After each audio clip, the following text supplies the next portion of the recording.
Velkommen til Sexarbejdernes Årskongres 2014. Vi er beæret over at måtte stå her igen, og at vi er blevet valgt til at føre ordet. I løbet af det forbipasserede år har vi opnået meget.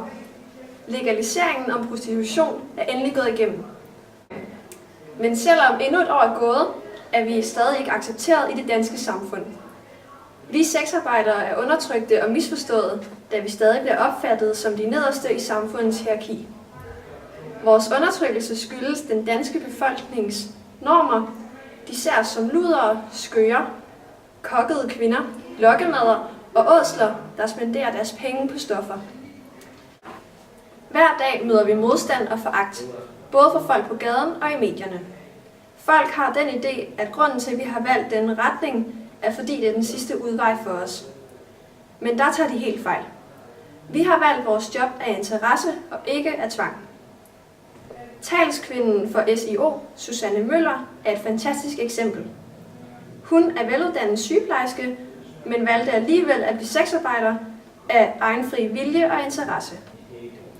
For eksempel 67% af escort-sexarbejdere og 51% af klinik-sexarbejdere angiver, at de startede som sexarbejdere af seksuel nysgerrighed. Der er for meget fokus på, hvad der er etisk rigtigt og forkert.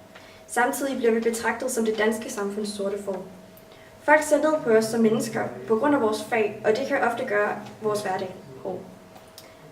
Vi har som alle andre brug for al den støtte, vi kan få fra staten, men alligevel mener de ikke, at vi berettigede det. Vores fag er endnu ikke accepteret og respekteret som et erhverv, til dels på grund af de gammeldags normer i det danske samfund. Vi oplever, at mange ikke tør at stå frem med sit job over for sine medmennesker.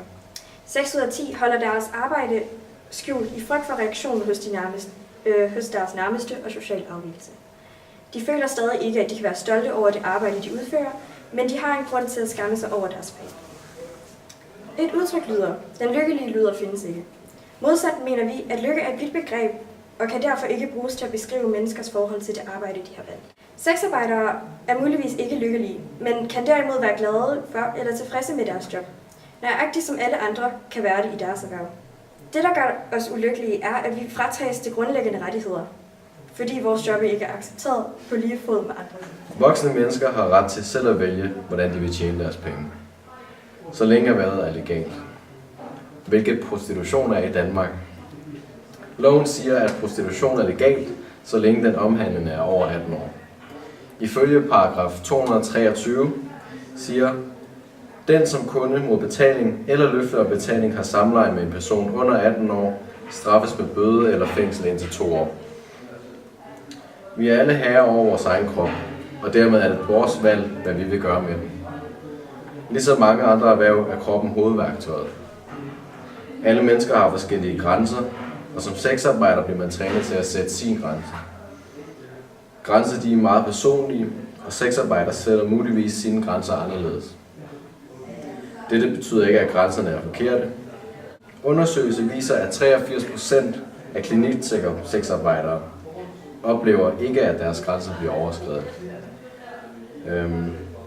Vi kæmper for, at sexarbejdere kan få den samme mulighed som andre erhverv. Hvorfor skal vi ikke have alle de goder fra staten som alle andre erhverv? F.eks. sygedagpenge.